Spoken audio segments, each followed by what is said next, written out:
నమస్తే. భారతదేశంలో ఇప్పుడు ఏవైతే ఈవీఎం ట్యాపరింగ్ ఉదంతం అనేది ఒక సంచలనంగా మారింది. ఇంతవరకు కూడా రాష్ట్ర స్థాయిలో ఈవీఎం ట్యాపరింగ్ జరిగింది, ఎన్నికల్లో ఏదో జరిగిందని రాష్ట్ర స్థాయి నాయకులు మాత్రమే ఆరోపణలు చేశారు. ఎన్నికల కమిషన్ కూడా ఫిర్యాదు చేశారు. అయితే ఇప్పుడు కాంగ్రెస్ పార్టీకి సంబంధించి కీలక నేతగా ఉన్న రాహుల్ గాంధీ ఏదైతే ఓటర్ల జాబితాని పట్టుకొని ఎలా అవకతవకలు జరిగేవి, ఏ విధంగా ఈ యొక్క పార్లమెంట్కి సంబంధించిన ఎంపీలు గెలుపొందారు, బీజేపీ ఏ విధంగా అధికారంలోనికి వచ్చింది అని ఒక విశ్లేషాత్మకంగా ప్రజలకు చెప్పే ప్రయత్నం అయితే చేశారు. అయితే దీనికి సంబంధం మనం చూసుకుంటే ముఖ్యంగా ఆంధ్రప్రదేశ్ సంబంధించి మాజీ ముఖ్యమంత్రి వైఎస్ జగన్మోహన్ రెడ్డి ఏడాది కిందటనే ఏదైతే 2024 సార్వత్రిక ఎన్నికలకు సంబంధించి శాసనసభ, లోక్సభకు సంబంధించి అవకతవకలు జరిగావని ఎన్నికల కమిషన్కి ఫిర్యాదు ఇవ్వడంతో పాటు రాష్ట్ర హైకోర్టును కూడా అప్రోచ్ అయ్యారు. మరి గతంలో అంత బాహాటంగా మీడియా ముందుకు వచ్చి చెప్పడమే కాకుండా ప్రజలకు కూడా అర్థమయ్యే విధంగా చెప్పిన జగన్మోహన్ రెడ్డి ఇప్పుడు సాక్షాత్తు కాంగ్రెస్ పెద్దలే ముఖ్యంగా రాహుల్ గాంధీ ఆరోపణలు చేస్తున్నా సరే ఎందుకు రాహుల్ గాంధీకి మద్దతు ఇవ్వడం లేదనే ఒక ప్రశ్న మాత్రం రెండు తెలుగు రాష్ట్రాల్లో కూడా ఉత్పన్నమైన పరిస్థితి అయితే కనిపిస్తుంది. ముఖ్యంగా చూసుకుంటే ఆంధ్రప్రదేశ్ మాజీ ముఖ్యమంత్రి జగన్మోహన్ రెడ్డి నిశ్శబ్దం వెనక ఉన్న రహస్యం ఏమిటి?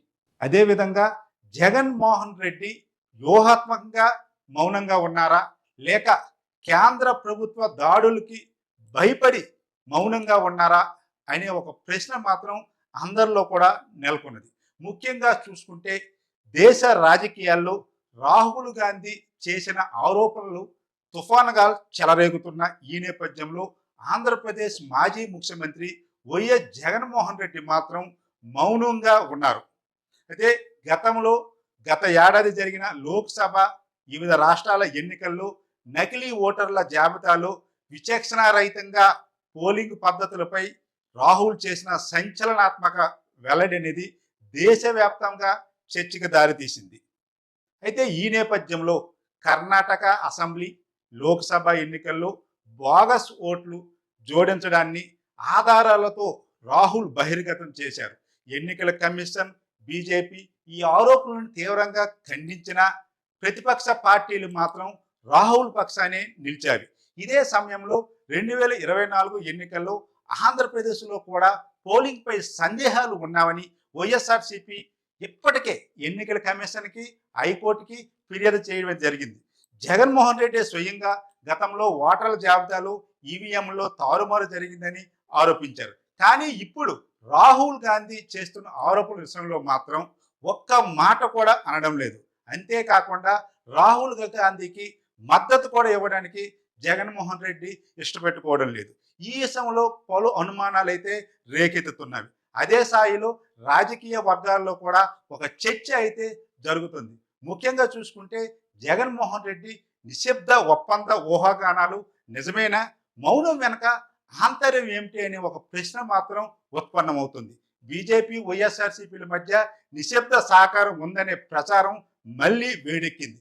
కేంద్రం భయంతోనే జగన్మోహన్ రెడ్డి మరియు వైసీపీకి సంబంధించిన నేతలు కొంతమంది ఏదైతే సిబిఐ, ఈడీ దర్యాప్తులకు సంబంధించి ముఖ్యంగా మద్యం కుంభకోణం అవ్వచ్చు, అదేవిధంగా వివేకానంద హత్య కేసుకు సంబంధించి కూడా విచారణ అనేది మెల్లగా సాగుతున్న ఈ నేపథ్యంలో కేంద్రం ఆగ్రహం తెప్పించుకోవడానికి జగన్ని నివారిస్తున్నారనే ఒక అభిప్రాయం కూడా స్పష్టమవుతుంది. అయితే రాజకీయ లెక్కలు చూసుకుంటే ఇండియా బ్లాక్, ఎన్డీఏ ఏ బ్లాక్తో వైఎస్ఆర్సీపీ అధికారంగా లేని ఈ నేపథ్యంలో ఈ సమయంలో జాతీయ స్థాయిలో వివాదంలో జోక్యం చేసుకోవడం వల్ల రాజకీయ ప్రయోజనం కన్నా నష్టమే ఎక్కువ ఉంటుందని గతంలో మనం చేసిన ఆరోపణలకు మనం కట్టుబడి ఉన్నాము. ఈ విషయంలో న్యాయస్థానాన్ని కూడా ఆశ్రయించాము. కాబట్టి ఇప్పుడు రాహుల్ గాంధీ చేసిన ఆరోపణలను ప్రత్యేకించి మద్దతు ఇవ్వవలసిన అవసరం లేదు. దానికి తోడు గతంలో కాంగ్రెస్ పార్టీ కూడా జగన్మోహన్ రెడ్డిపై అన్యాయంగా కక్ష సాధింపులో భాగంగా తప్పుడు కేసుల్లో పెట్టడమే కాదు, జగన్మోహన్ రెడ్డిని కటకటాల పాల కూడా చేసింది. ఈ విషయాలన్నీ ఎప్పటికీ జగన్మోహన్ రెడ్డి మర్చిపోలేదు. ఈ నేపథ్యంలో రాహుల్ మాట్లాడే మాటలకు మద్దతు ఇవ్వాల్సిన అవసరం లేదని జగన్మోహన్ రెడ్డితో పాటు మిగతా సీనియర్ నాయకులు కూడా ఒక ఆలోచనలో ఉన్నట్టయితే తెలుస్తుంది. అంతేకాకుండా ఆంధ్రప్రదేశ్లో కూటమి ప్రభుత్వం అధికారం చేపట్టి ఏడాది కూడా పూర్తి చేసుకుంటున్న ఈ నేపథ్యంలో ముఖ్యంగా చూసుకుంటే జగన్మోహన్ రెడ్డి సంబంధించి చుట్టూ ఉన్న అనుచరులపై కేసులు పెడుతున్నారు కానీ జగన్మోహన్ రెడ్డి జోలికి వెళ్ళే పరిస్థితి కూడా ఉండట్లేదు.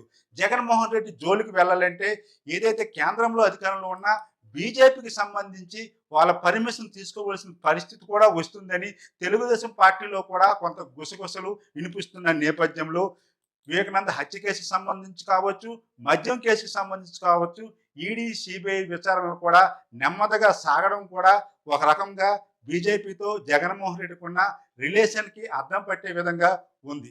అయితే ఈ కోణంలోనే జగన్మోహన్ రెడ్డిని కూడా కొంత టైట్ చేయాలని, జగన్మోహన్ రెడ్డిని అరెస్ట్ చేయాలని తెలుగుదేశం పార్టీ సాహసించిన కేంద్రం నుంచి బీజేపీకి సంబంధించి మద్దతు ఉండకపోవడంతో కూటమి ప్రభుత్వం కూడా జగన్మోహన్ రెడ్డిని ఏమీ చేయని పరిస్థితుల్లో అయితే ఉందనుకోవచ్చు.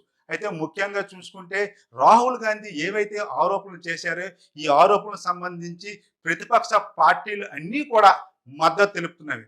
అంతేకాకుండా ఎన్సీపీ శరద్ పవార్ నేతృత్వంలో అన్ని పార్టీలు కూడా రాహుల్కి బాసటగా నిలుస్తున్న ఈ తరుణంలో ఏదైతే ఈవీఎం ఓటర్ల జాబితాలో అవకతవకలపై ఆంధ్రప్రదేశ్ సంబంధించి మాజీ ముఖ్యమంత్రి జగన్మోహన్ రెడ్డి మాట్లాడకపోవడానికి కూడా ముఖ్యంగా బీజేపీతో జగన్మోహన్ రెడ్డికి ఒక రకమైన అవగాహన రాజకీయం జరుగుతుంది. రానున్న రోజుల్లో మనం చూసుకోవచ్చు 2029కి బీజేపీ అదేవిధంగా వైసీపీ పార్టీ కలిపి ముందుకు వెళ్తుందనే ఒక సంకేతాలు కూడా ఇచ్చినట్లయితే కనిపిస్తుంది. మరి ఈ నేపథ్యంలో రాహుల్ గాంధీ ఆరోపణలకు మద్దతు ఇవ్వని జగన్మోహన్ రెడ్డి బీజేపీకి సపోర్ట్ చేస్తున్నట్టే అనేసి రాజకీయ విశ్లేషకులు కూడా చెప్తున్న పరిస్థితి అయితే మనకు కనిపిస్తుంది.